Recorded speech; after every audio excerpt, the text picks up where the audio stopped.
السلام عليكم. الحمد لله نحمده ونستعينه ونتوكل عليه. اللهم صل على سيدنا محمد. പ്രിയ സഹോദരി സഹോദരന്മാരെ, അള്ളാഹുവിൻ്റെ അനുഗ്രഹം കൊണ്ട് ഒരു മാസം നീണ്ടു നിന്ന റമദാൻ വ്രതം നമ്മൾ വിജയകരമായി പൂർത്തിയാക്കിയിരിക്കുകയാണ്. വിജയകരമായി എന്ന് പറഞ്ഞത് നമ്മുടെ ആംഗിളിൽ വെച്ചിട്ടാണ്. അതായത് അതിൻ്റെ ബാഹ്യമായ കാര്യങ്ങളൊക്കെ നമ്മൾ നിർവഹിച്ചു നടത്തും. പക്ഷേ ആന്തരികമായി നമ്മൾ എത്രമാത്രം അതിൽ വിജയിച്ചിട്ടുണ്ട് എന്ന് നമ്മുടെ ഇനി മുതലുള്ള അടുത്ത റമദാൻ വരെയുള്ള ജീവിത നോക്കിയാലേ പറയാൻ പറ്റും. ഇപ്പോൾ നബി സല്ലല്ലാഹു അലൈഹി വസല്ലം പറഞ്ഞു, നിങ്ങൾ പരദൂഷണവും ബാക്ക് ബൈറ്റിങ്, മറ്റുള്ളവരെ പറ്റി ചീത്ത വിചാരിക്കലും അതിനെപ്പറ്റി പ്രവർത്തിക്കലും പറയലും ഒന്നും അവസാനിപ്പിക്കുന്നില്ലെങ്കിൽ നിങ്ങൾ നേരം വെളുത്ത് വൈകുന്നേരം വരെ പട്ടിണി കിടക്കണം എന്നുള്ളതിന് അള്ളാഹുവിന് വലിയ നിർബന്ധമില്ല. ഇപ്പോൾ രാവിലെ മുതൽ വൈകുന്നേരം വരെ പട്ടിണി കിടക്കുക എന്നുള്ളതല്ല പ്രശ്നം. നമ്മുടെ മനസ്സും ശരീരവും ശുദ്ധീകരിക്കാനുള്ള ഒരു അവസരമായി നോമ്പിനെ മാറ്റിയെടുക്കുക എന്നുള്ളത്. അങ്ങനെ നമ്മുടെ ജീവിതത്തിൽ മാറിയിട്ടുണ്ടോ? നമ്മുടെ റമദാൻ തുടങ്ങുന്നതിന് മുമ്പുള്ള അതേപോലെ തന്നെയാണോ ഇപ്പോഴും? അല്ലെങ്കിൽ റമദാൻ കഴിഞ്ഞിട്ട് നമ്മൾ പഴയതിലേക്ക് തിരിച്ചു പോവുകയാണോ എന്നുള്ളത് നമ്മൾ വളരെ സൂക്ഷ്മമായി പരിശോധിക്കേണ്ടത്. കാരണം റമദാൻ മാസത്തിൽ ഈ ബിലീസൊക്കെ കൊണ്ട് ഒതുങ്ങിയിരിക്കണം. അതും കൂടി കലാ വീട്ടുന്ന രൂപത്തിലാണ് ഈ ബിലീസ് ഇനി പ്രവർത്തിക്കുക. പെരുന്നാൾ വരുമ്പോൾ ഇസ്ലാമിക ചിട്ടകളൊന്നും പാലിക്കാതെ ആർഭാടത്തോടുകൂടി നടക്കുക, ആർഭാടത്തോട് പെരുമാറുക, പടക്കം പൊട്ടിക്കുക, സിനിമ പോവുക, അങ്ങനെയുള്ള കുറേ കാര്യങ്ങളിലൊക്കെ മെല്ലെ മെല്ലെ നമ്മളെ റമദാനിൻ്റെ മുമ്പത്തെ ഒരു അവസ്ഥയിലേക്കും അല്ലെങ്കിൽ അതിനേക്കാളും മോശമായ ഒരു അവസ്ഥയിലേക്കും കൊണ്ടുപോകാൻ ഇബിലീസിൻ്റെ പണിയാളുകളും ഇബിലീസിൻ്റെ സന്തതികളും ശ്രമിച്ചുകൊണ്ടേയിരിക്കും എന്നുള്ളൊരു ബോധം നമുക്കുണ്ടായിരിക്കും. എന്നിട്ട് നമ്മുടെ ഓരോ കാര്യത്തിലും കൂടുതൽ റമദാനിലൂടെ കിട്ടിയ ഊർജം നമ്മൾ കൂടുതൽ ശക്തിപ്പെടുത്താൻ ശ്രമിക്കുകയും. ഇപ്പോൾ റമദാനിൽ പലരും തഹജ്ജുദ് സ്കെച്ചിട്ടുണ്ടാവും, അല്ലെങ്കിൽ തറാവീഹ് സ്കെച്ചിട്ടുണ്ടാവും. ഇതൊക്കെ റമദാനോടുകൂടി അവസാനിപ്പിക്കേണ്ട ഒരു കാര്യമല്ല. ഉദാഹരണമായിട്ട് തഹജ്ജുദ്, ഖിയാമുൽ ലൈൽ, ഉറങ്ങിയതിന് ശേഷം ഉണർന്ന് എഴുന്നേറ്റ് നമസ്കരിക്കുന്ന ഇതിനാണ് നമ്മൾ പല പേരിലും അറിയപ്പെടുന്നത്. ഖിയാമുൽ ലൈൽ, തറാവീഹ് എന്നൊക്കെയുള്ള പേരിൽ നമ്മൾ അറിയുന്നത് അതാണ്. ഇത് യഥാർത്ഥത്തിൽ നമ്മുടെ സാധാരണ 5 നേരത്തെ നമസ്കാരം നിർബന്ധമാകുന്നതിന് മുമ്പ് തന്നെ ഇസ്ലാമിൽ ഉള്ളൊരു കാര്യമാണ്. നബി സല്ലല്ലാഹു അലൈഹി വസല്ലമയും നബി സല്ലല്ലാഹു അലൈഹി വസല്ലമയുടെ സഹാബിമാരും രാത്രി എഴുന്നേറ്റ് നമസ്കരിക്കാറുണ്ടായിരുന്നു. പലപ്പോഴും അത് ദീർഘമായ ഖുർആൻ ഓതിക്കൊണ്ടാണ് അവർ നിസ്കരിക്കുന്നത്. ഖിയാമുൽ ലൈൽ എന്നുള്ളത് പറയുന്നത്, അവർ ഖുർആനിൽ പറയുന്നത്, അവർ രാത്രിയുടെ കുറച്ച് ഭാഗം പലപ്പോഴും കിടന്നതാണ് എല്ലാവർക്കും ഉണ്ടായിരുന്നത്. അപ്പോൾ ഈ ഒരു സ്വഭാവം ഖിയാമുൽ ലൈൽ റമദാൻ കഴിഞ്ഞാലും നമ്മൾ തുടരണം. ഏറ്റവും ഫലപ്രദമായ ഒരു ആരാധനക്രമമാണ്. കാരണം രാത്രി നമ്മൾ ഉറങ്ങി എഴുന്നേറ്റ് നിസ്കരിക്കുക നമ്മളും അള്ളാഹും മാത്രമാണ്. പകലത്തെ നമ്മുടെ ശ്രദ്ധ കൈവർത്തിയുള്ള കാര്യങ്ങളൊന്നും അപ്പല്ല. നമ്മളും അത് മാത്രമുള്ള ഒരു ലോകം. നമുക്ക് പറയാനുള്ളതൊക്കെ അള്ളാഹുവോട് പറയണം. അങ്ങനെയുള്ള ഒരവസ്ഥയാണ്. ഇത് ശീലിച്ചു കഴിഞ്ഞാൽ നമുക്ക് പകലത്തെ ജീവിതം വളരെ ചെറുതായിട്ടാണ്. പകലിൽ എന്ത് സംഭവിക്കട്ടെ അതൊന്നും ഒരു പ്രശ്നമല്ല. ഞാനും എൻ്റെ പഠിച്ചൊരു രാത്രിയായാലും ഒന്നിച്ചാണല്ലോ, എനിക്ക് പറയാനുള്ളത് അള്ളാരോട് പറയാലോ, അന്ന് അത് കേൾക്കുമല്ലോ എന്നൊക്കെയുള്ള രൂപത്തിലുള്ള ഒരു നിസ്കാരമാണ്. അതിപ്പോൾ അത് ധാരാളം ഖുർആൻ, അത് വേണമെങ്കിൽ ഖുർആൻ ഇല്ലെങ്കിൽ ഖുർആൻ നമ്മൾ കാണാപ്പാടില്ലെങ്കിൽ നോക്കിയിട്ട് ഓതാം, അല്ലെങ്കിൽ പല രൂപത്തിൽ ഓതാം. ഇഷ്ടംപോലെ നിസ്കരിക്കാം, 2 റക്അത്ത് നിസ്കരിക്കാം, 10 റെസ്റ്റ് എടുക്കാം, പിന്നെ വേണമെങ്കിൽ നിസ്കരിക്കാം. അങ്ങനെ പല സൗകര്യത്തിൽ ചെയ്യാൻ പറ്റുന്ന ഒരു നമസ്കാരമാണ്. അത് നിങ്ങൾ ചെയ്തു നോക്കിയാൽ അതിന് ഭയങ്കര എഫക്റ്റ് തോന്നും, ഭയങ്കരമായിട്ടുള്ളൊരു ഫീലിംഗ് വരുന്ന അനുഭൂതി തോന്നും. ഇപ്പോൾ ഇസ്ലാം പലപ്പോഴും ഈമാനെ പറ്റിയൊക്കെ നബിസ്വല്ലല്ലാഹു പറഞ്ഞ് അത് കുറയുമല്ല ഈമാനിൻ്റെ രുചി ആസ്വദിച്ചു. അപ്പോൾ നമസ്കാരത്തിന് ഒരു രുചിയുണ്ട്, ഖുർആനോദിന് ഒരു രുചിയുണ്ട്, ഒരു ആസ്വാദ്യത ഉണ്ട്. നമ്മൾ ബിരിയാണി കഴിക്കുന്ന പോലെ അല്ലെങ്കിൽ വേറെ ഇതൊക്കെ ചെയ്യുന്നത് ഒരു ആസ്വാദ്യത ഉണ്ട്. ആ ആസ്വാദ്യത നമുക്ക് കിട്ടിയിട്ടുണ്ടോ എന്നാണ് നമ്മൾ നോക്കുന്നത്. അത് നമ്മൾ ശരിക്ക് നമ്മളെ മനസ്സിലെ രോഗങ്ങളൊന്നും ഇല്ലെങ്കിൽ അതൊക്കെ മാറ്റി വെച്ചാൽ നമുക്ക് കിട്ടും. ഒരു പനി പിടിച്ച ആൾക്ക് ബിരിയാണി കൊടുത്താൽ എന്താണോ അയാൾക്ക് ഇഷ്ടപ്പെടില്ല, അതിൻ്റെ മണം തന്നെ അയാൾക്ക് ഇഷ്ടപ്പെടും. ബിരിയാണിയുടെ കുഴപ്പമില്ലല്ലോ അത്, അയാളുടെ ആരോഗ്യം ശരിയല്ല എന്നുള്ളതാണ് കുഴപ്പം. അതേപോലെ നമുക്ക് ഈമാൻ വേണ്ടതെല്ലാം തോന്നുകയാണ് ഈ രാത്രി നമസ്കാരം അല്ലെങ്കിൽ സാധന നമസ്കാരമൊക്കെ. പിന്നെ നമുക്ക് വലിയ ആസ്വാദ്യമില്ലാത്ത ഇസ്ലാമിക ചരിത്രത്തിൽ ഇന്നത്തെ നമസ്കാരത്തിനൊക്കെ ഭയങ്കരമായിട്ട് ഈ ആദ്യകാലത്ത് ആൾക്കാർ അനുഭവിച്ചിട്ടുണ്ട്. മനസ്സിലാകും ഒരുപാട് സംഭവങ്ങൾ. അലി റളിയല്ലാഹുവിൻ്റെ ശരീരത്തിൽ വലിയൊരു അമ്പുണ്ട്. അപ്പോൾ അലി റളിയല്ലാഹു പറഞ്ഞു, ഞാൻ നിസ്കരിക്കുന്ന സമയത്ത് ഖുർആൻ ഓതുമ്പോൾ നിങ്ങളത് വലിച്ചെടുക്കില്ല, അപ്പം ഞാൻ അറിയില്ല. അങ്ങനെ ചെയ്തു. അതുപോലെ ഒരു ചരിത്ര സംഭവം, നബിയും സഹാബത്തും എനിക്കറിയില്ല, സഹാബത്ത് ഒരു യുദ്ധം കഴിഞ്ഞ് മടങ്ങുമ്പോൾ അവർ കമ്പടിച്ചിരുന്നത് ഒരു മലയുടെ ചെരിയിലാണ്. അപ്പം ശത്രുക്കൾ പിന്നിന്ന് വന്നിട്ട് ആക്രമിച്ച് 2 ആളെ കാവല്. അപ്പോൾ അവർ ബാക്കിയുള്ളവരൊക്കെ ഉറയും കൂടി എന്ന് പറഞ്ഞു. അപ്പോൾ ബാക്കിയുള്ളവരൊക്കെ ഇരുന്നിട്ട് ഇപ്പോൾ അവർ കടന്നു പറഞ്ഞു, ഇവർ 2 ആളും കാവല്. കുറേ കഴിഞ്ഞിട്ടോ അതിലെ ഒരു സഹാബി മറ്റേ സഹാബിനോട് പറഞ്ഞു, എന്തിനപ്പോൾ 2 ആളും കൂടി ഉറപ്പിച്ചിരിക്കണം, ഞാൻ പകുതി സമയം കാവലുണ്ടാവും എന്ന് ഉറങ്ങിപ്പോയി. അങ്ങനെ 2 ആളും മാറി മാറി നിൽക്കാത്തില്ല. അങ്ങനെ ഒരാൾ കാവലുണ്ട്. അപ്പം മറ്റേ ആള് നിസ്കരിക്കാൻ, അപ്പം അയാൾ നിസ്കരിക്കുമ്പോൾ അപ്പോൾ പിന്നെ കൂടെ ശത്രുക്കൾ വന്നത് നോക്കുമ്പോൾ അയാൾ 2 ആൾ മാത്രമേ നോക്കൂ. അപ്പോൾ അവർ ഒരു അമ്പ് അത് നിസ്കരിക്കുന്ന സാധ്യത. അപ്പം അദ്ദേഹം അറിയുന്നില്ല, അദ്ദേഹം ഖുർആനിൽ ലയിച്ചിരിക്കുകയാണ്, സംസ്കാരത്തിൽ ലയിച്ചിരിക്കുകയാണ്. അങ്ങനെ ലയിച്ചിരിക്കുമ്പോൾ അപ്പോൾ ശത്രുക്കൾ പിന്നീട് 2ാമത് ഒരമ്പ് കൂടി അതും അദ്ദേഹത്തിൻ്റെ മേത്ത് കൊടുക്കും.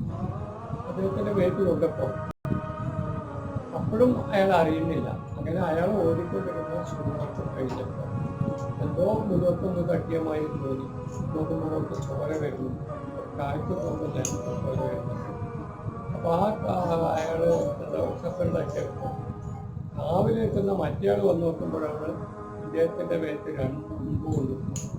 എന്നിട്ടാണ് അയാൾ നിസ്കാരം തുടങ്ങിയതെന്ന് മനസ്സിലായി. അപ്പോൾ അദ്ദേഹം പറഞ്ഞു, നിങ്ങളെന്താണ് അമ്പ് കൊണ്ടിട്ട് എന്നോട് പറയാതിരുന്നത്, നിങ്ങളെന്നെ വിളിച്ചുകൊണ്ടിരുന്നു, ഞാൻ വന്ന് സഹായിക്ക് വരുന്നത്. അപ്പോൾ അദ്ദേഹം പറഞ്ഞു, ഞാനത് അറിഞ്ഞില്ല.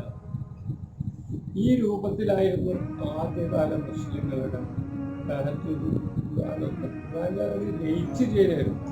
അതിൻ്റെ ഈണത്തിൽ മാത്രമല്ല അർത്ഥത്തിലും അവർ ആസ്വദിക്കായിരുന്നു, അവർ രുചിക്കായിരുന്നു. ആ രൂപത്തിലേക്ക് നമ്മൾ വളരാൻ കഴിഞ്ഞിട്ടുണ്ടോ എന്നൊരു ആത്മപരിശോധന. മുഴുവനായിട്ട് വളരാൻ കഴിഞ്ഞിട്ടില്ലെങ്കിലും നമുക്ക് ഇനിയുള്ള നാളുകളിൽ ഇത് നമ്മൾ തുടരുകയാണെങ്കിൽ നമുക്കങ്ങനെ വളരാൻ കഴിയും. അങ്ങനെ വളരുന്ന ഒരു സമൂഹമായാൽ അവർക്ക് ഏത് പ്രതിസന്ധിയും നേരിടാൻ കഴിയും. അവർക്കൊരു പ്രശ്നമായിട്ടൊന്നുമില്ല. ഇന്നല്ലാഹ മാന, അല്ല നമ്മളോടൊപ്പം ഉണ്ട് എന്നതവർ റിയലൈസ് ചെയ്യണം. അവർക്ക് ബോധ്യം വരികയാണ്. അതൊരു വിശ്വാസകാര്യമല്ല.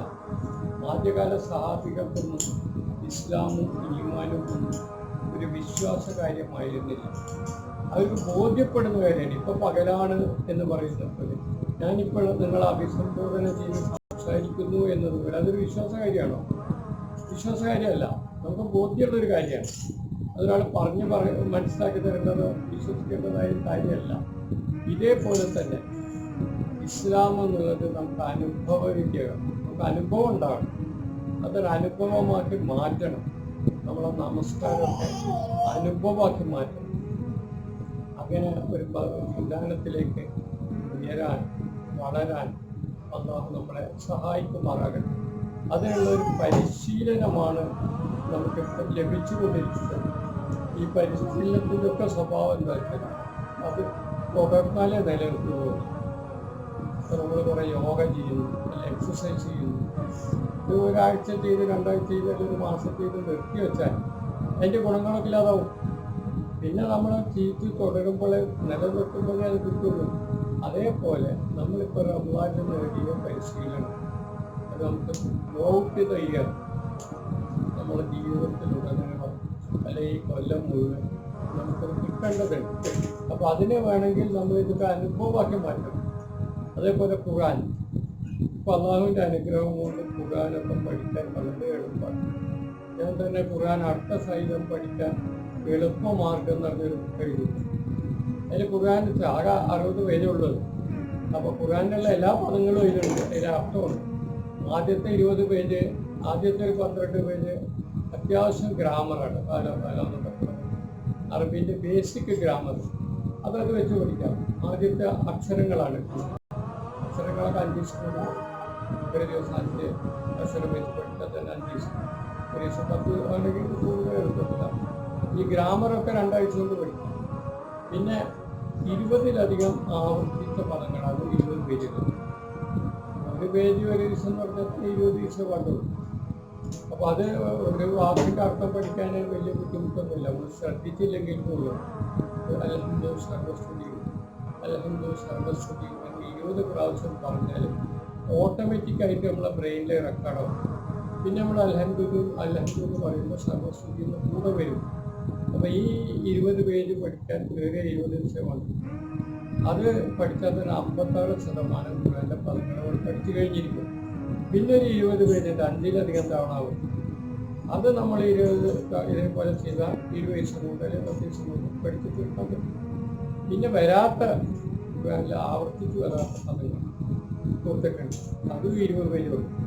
അപ്പോൾ ഇതൊക്കെ കൂടി നമ്മൾ എടുക്കുകയാണെങ്കിൽ ഒരു 60 ദിവസം എടുക്കാം. ഈസി മാക്സിമം ആയിട്ട് കുറച്ചുകൂടി നമ്മൾ സമയം ചിലവഴിക്കാൻ അത് 1 മാസമാക്കി തീർക്കാൻ പറ്റും. പിന്നെ നമ്മൾ ഖുർആൻ പരിഭാഷ വായിക്കണമെങ്കിൽ കുറേ എളുപ്പത്തിൽ മനസ്സിലാവും. കുറേ പദങ്ങൾ നമുക്ക് അറിയാമെങ്കിൽ തന്നെ കുറേ മനസ്സിലാവും. പിന്നെ ഇപ്പോൾ നമ്മൾ അമ്മാനിമൊയിലിൻ്റെ തർജ്ജമ പിന്നെ നെറ്റിലുണ്ട്. അതുപോലെ തഫ്സീറുൽ ഖുർആൻ പറഞ്ഞ മൗദൂദിൻ്റെ പിന്നെ ഖുർആൻ പരിഭാഷയാണ്. മൗദൂദിൻ്റെ പരിഭാഷയ്ക്കുള്ള പ്രത്യേകത എന്താ വെച്ചാൽ അത് വെറും ഖുർആൻ്റെ അർത്ഥം പറയൽ മാത്രമല്ല, തർജ്ജമ മാത്രമല്ല, അവതരണ പശ്ചാത്തലം, അതിനെക്കുറിച്ച് പല പുസ്തകങ്ങളും തഫ്സീർ എഴുതിയ ആൾക്കാരും പറഞ്ഞ അഭിപ്രായങ്ങൾ മൊത്തം അതിനെപ്പറ്റി നമുക്കൊരു അവബോധം ഉണ്ടാക്കുന്നുണ്ട്. അത് ഓഡിയോ ആയിട്ടുണ്ട്. നമ്മൾ ഈ തഫ്സീറുൽ ഖുർആൻ എന്നുള്ളത് നിങ്ങളുടെ മൊബൈലിൽ നിങ്ങൾ ലോഡ് ചെയ്ത് കഴിഞ്ഞാൽ ഇൻ്റർനെറ്റിൽ കൂടെ ലോഡ് ചെയ്യാൻ പറ്റും. അപ്പോൾ നിങ്ങൾക്ക് ഏത് സുഹൃത്താണ് വേണ്ടെങ്കിൽ എടുക്കാൻ പറ്റും, അത് കേൾക്കാൻ പറ്റും, അതിൻ്റെ വ്യാഖ്യാനം കേൾക്കാൻ പറ്റും. അങ്ങനെ നമുക്ക് ഖുർആൻ പഠിക്കാൻ പറ്റും. അങ്ങനെ പഠിക്കാൻ തുടങ്ങുക. ഇപ്പോൾ നിങ്ങൾ തുടങ്ങുകയാണെങ്കിൽ അടുത്ത റമദാൻ വരുമ്പോഴേക്കും മുഴുവൻ നിങ്ങൾക്ക് കേട്ട് കഴിയും. അപ്പോൾ അത്യാവശ്യം അവസാനമുണ്ട്. അതേപോലെ അമ്മാനിമാരുടെ ഓഡിയോ അല്ല, കാണുന്ന മാതിരിയാണുള്ളത്. അപ്പോൾ അതിൽ വാക്കർത്ഥം കൊടുത്തിട്ടുണ്ട്. അദ്വൈതത്തിൽ അങ്ങനെ വാക്കർത്ഥം തരികയില്ല. അപ്പോൾ ആ വാക്കർത്ഥം കൂടി കൊടുത്തുകൊണ്ട് നമ്മൾ പഠിക്കുകയാണെങ്കിൽ കുറച്ചുകൂടി പഠിക്കാൻ എളുപ്പമാണ്. അപ്പോൾ ഇതിന് 2 തഫ്സീറുകൾ നമുക്ക് ഉപയോഗിക്കാം. പിന്നെ ഖുർആൻ നെറ്റിൽ വേറെ കുറേ സൈറ്റുകളുണ്ട്. ഇംഗ്ലീഷിലുള്ള തർജ്ജമകളുണ്ട്, മലയാളത്തിലുള്ള തർജ്ജമകളുണ്ട്, ഓഡിയോ ഉണ്ട്, വ്യാഖ്യാനം ഇല്ലാത്തതുണ്ട്, അങ്ങനെ പലതും ഉണ്ട്. അപ്പോൾ ദിവസം അരമണിക്കൂർ നമ്മൾ ഇതിനു വേണ്ടി അഥവാ രാവിലെ പറ്റിയില്ല വൈകുന്നേരം പറ്റിയില്ല രാത്രി ഒരു അരമണിക്കൂർ നമ്മൾ ഖുർആൻ പഠിക്കാൻ നീക്കി വെച്ചാൽ. റമദാന്റെ പ്രത്യേകത തന്നെ എന്താണ്? റമദാൻ അവതരിച്ച മാസം, ഖുർആൻ അവതരിച്ച മാസം എന്നുള്ളതാണ്. അപ്പോൾ ഖുർആനിന്റെ ആഘോഷമാണ് റമദാൻ. അപ്പോൾ നമ്മൾ ശ്രമിക്കുകയാണെങ്കിൽ നമുക്ക് ഇൻഷാ അല്ലാഹ് അടുത്ത കൊല്ലം റമദാൻ ആകുമ്പോഴേക്ക് ഖുർആനെ പറ്റിയിട്ടുള്ള ഒരു അത്യാവശ്യം അവഗാഹം ഉണ്ടാവും. അപ്പോൾ പലപ്പോഴും എനിക്ക് തോന്നിപ്പോയിട്ടുള്ളത് നമ്മുടെ പള്ളി ദർശനം അറബി കോളേജിലൊക്കെ ഖുർആനിന് വേണ്ടത്തൊരു പ്രാധാന്യം കൊടുത്തിട്ടില്ല എന്ന് തോന്നുന്നു. നമ്മളൊക്കെ ഓർഡർ എവിടെ വെച്ച് തെറ്റിപ്പോയിട്ടുണ്ട്. നമ്മൾ ആദ്യം കുറേ ഗ്രാമർ പഠിക്കും, പിന്നെ കുറേ ഫിത്ത് പഠിക്കും, 8 കൊല്ലം അതിനാണ് ചിലവാക്കും. അത് ചിലവാക്കി കഴിഞ്ഞാൽ പിന്നെ ഖുർആൻ പഠിക്കാൻ സമയമുണ്ടാവും. അപ്പോൾ അത് ബർക്കത്തിന് വേണ്ടി ഏതെങ്കിലും കുറച്ച് വിടും, അതോടെ അവസാനിക്കണം. അപ്പോൾ നമ്മൾ മതപണ്ഡിതന്മാരെന്ന് പറയുന്നതിൽ കുറേ ആൾക്കാർ, എല്ലാവരും അങ്ങനെയാണെന്നല്ല പറയുന്നത്, കുറേ ആൾക്കാർക്ക് ഖുർആനായിട്ട് ഒരു ബന്ധമില്ല, ഖുർആൻ്റെ അർത്ഥമൊക്കെ അറിഞ്ഞുകൂടാ. അതേപോലെ തന്നെ ഹദീസിൻ്റെ സ്ഥിതി, ഹദീസുകൾ നമ്മൾ പൊതുവെ കേരളത്തിൽ ബന്ധം കുറവാണ്. കേരളത്തിൽ തമിഴ്നാട്ടിലൊക്കെ ഹദീസുകൾ പഠിപ്പിക്കും, ഒരു ദർശനമൊക്കെ നന്നായിട്ട് പഠിപ്പിക്കുന്നു. പക്ഷേ നമ്മുടെ നാട്ടിലത് കുറവാണ്. അപ്പോൾ നമ്മൾ ഹദീസ് എന്ന് പറഞ്ഞാൽ നബി സല്ലല്ലാഹു അലൈഹി വസല്ലമയുടെ പിന്നെ പറഞ്ഞത് പ്രവർത്തിക്കും. അത് സിഹാവുസ്ത എന്നുള്ള പേരിൽ ഞാൻ 4 വോളിയത്തിലായിട്ട് അത് 34 വോളിയുണ്ട്. അത് ചുരുക്കിയിട്ട് കൊടുത്തിട്ട് ഒരു 6 മാസം കൊണ്ട് ഒരാൾക്കത് വായിച്ച് കൊടുക്കാവുന്നതാണ്. പിന്നെ നബിയുടെ ചരിത്രമുണ്ട്, അത് നെറ്റിലുണ്ട്. നെറ്റിൽ ഒരാളുടെ പ്രസംഗം എപ്പിസോഡായിട്ട് വളരെ വിശദമായിട്ട് ചരിത്രം കേട്ട് തുടങ്ങിയാൽ ഒരു അഡിക്ഷൻ മാതിരി ഇനിയും കേൾക്കാൻ പോകും.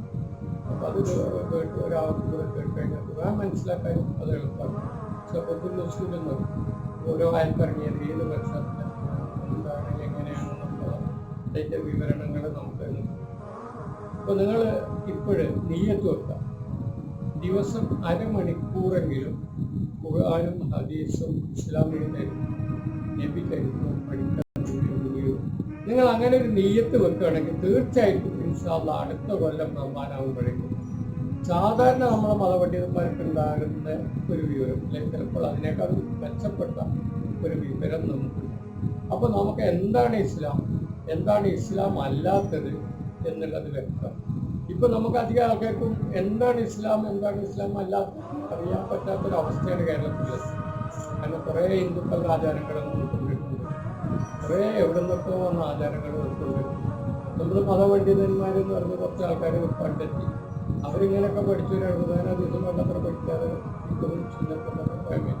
വേറെ കാര്യങ്ങളൊക്കെ കുറേ പഠിച്ച സമയത്ത് അവർക്ക് തന്നെ പലപ്പോഴും ക്ലിയർ അല്ല സമയത്ത്. അതുകൊണ്ട് അവർ ആചാരങ്ങളിൽ ഇങ്ങനെ തുടങ്ങുകയാണ് ചെയ്യുന്നത്. ഒരു ഉദാഹരണം മാത്രം ഞാൻ പറയാൻ ആഗ്രഹിക്കുകയാണ്. നബി സല്ലല്ലാഹു അലൈഹി വസല്ലമക്ക് പ്രത്യേക വേഷം ഉണ്ടായിരുന്നില്ല. പക്ഷെ നമ്മളെ പണ്ഡിതന്മാർക്ക് പ്രത്യേക വേഷമാണ്, പ്രത്യേക തലപ്പാവ്, പ്രത്യേക തൊപ്പി, ഒരു ചുവന്ന പതപ്പ് അല്ലെങ്കിൽ ഒരു പച്ച പതപ്പ്, ഇതൊക്കെ ഇട്ടിട്ടാണ്. നമ്മളൊരാൾ മരിച്ചാൽ അയാളെ മയ്യത്തെടുക്കുകയാണെങ്കിൽ നമ്മൾ പള്ളിയിലെ കത്തീബിനെ കാത്തിരുന്നിട്ട് നമ്മൾ അയാൾ വരുന്നവരെ അങ്ങനെ അയാൾ വന്നാലാണ് നമ്മളിത് എടുക്കുക. അങ്ങനെയൊന്നും ഇസ്ലാമിൽ ആചാരമല്ല. മരിച്ചു കഴിഞ്ഞാൽ അയാൾ കുളിപ്പിച്ചിട്ട് മയ്യത്തെടുത്ത് എല്ലാവരും ആരൊക്കെ അവിടെ ഉള്ളതെങ്കിൽ അവരൊക്കെ മയ്യത്ത് മറവി ചെയ്യാന്നുള്ളതാണ്. അതിലൊരു പുരോഹിതൻ്റെ ആവശ്യമല്ല. ഇപ്പോൾ ക്രിസ്തുമതത്തിലാണ് പുരോഹിതൻ, ജനിക്കുമ്പോൾ പുരോഹിതമാണ്, മരിക്കുമ്പോൾ പുരോഹിതമാണ്. ഇങ്ങനെ എല്ലാ രംഗത്തും ഇസ്ലാമിൻ്റെ പ്രഖ്യാപിച്ചതാണ് ലാ റഹ്ബാനിയ്യത ഇസ്ലാം. ഇസ്ലാമിൽ പൗരോഹിത്യമില്ല. പൗരോഹിത്യമില്ലാതാണെങ്കിൽ നമ്മൾ ഖുർആൻ ഹദീസും പഠിക്കണം. ഇപ്പോഴെല്ലാം നല്ല പറഞ്ഞു അത് നബി പറഞ്ഞെന്ന് മനസ്സിലാവുള്ളൂ. അപ്പോൾ നമ്മൾ ഓരോരുത്തരും അതിന് നമ്മളെ ബാധ്യതയാണ്. അപ്പം അത് നമ്മൾ മനസ്സിലാക്കേണ്ടത് അതിനുള്ള ഒരു അവസരമായി നിങ്ങളോട് ഞാൻ അഭ്യർത്ഥിക്കണം. നെയ്യത്ത് വെക്കാം, ഇപ്പം നെയ്യത്ത് വെക്കാം, ഇപ്പം തന്നെ നെയ്യാക്കാം, മാറ്റി നോക്കാം. ദിവസം ഒരു അരമണിക്കൂർ ഖുർആൻ പഠിക്കാൻ ഞാൻ വിനിയോഗിക്കും, ഹദീസ് പഠിക്കാൻ ഞാൻ വിനിയോഗിക്കും, നബിയുടെ ജീവചരിത്രം പഠിക്കാൻ ഞാൻ വിനിയോഗിക്കും എന്ന് നിങ്ങൾ നെയ്യത്ത് വെച്ചോ. നെയ്യത്ത് വെക്കാം. ആ നെയ്യത്തോടുകൂടി നമ്മൾ സംസാരിക്കും. നിങ്ങൾക്ക് അല്ലെങ്കിൽ ഒരു അവസരം പറഞ്ഞ് നിങ്ങളോട് സംസാരിക്കും. പേര് തന്നെ നിങ്ങൾക്ക്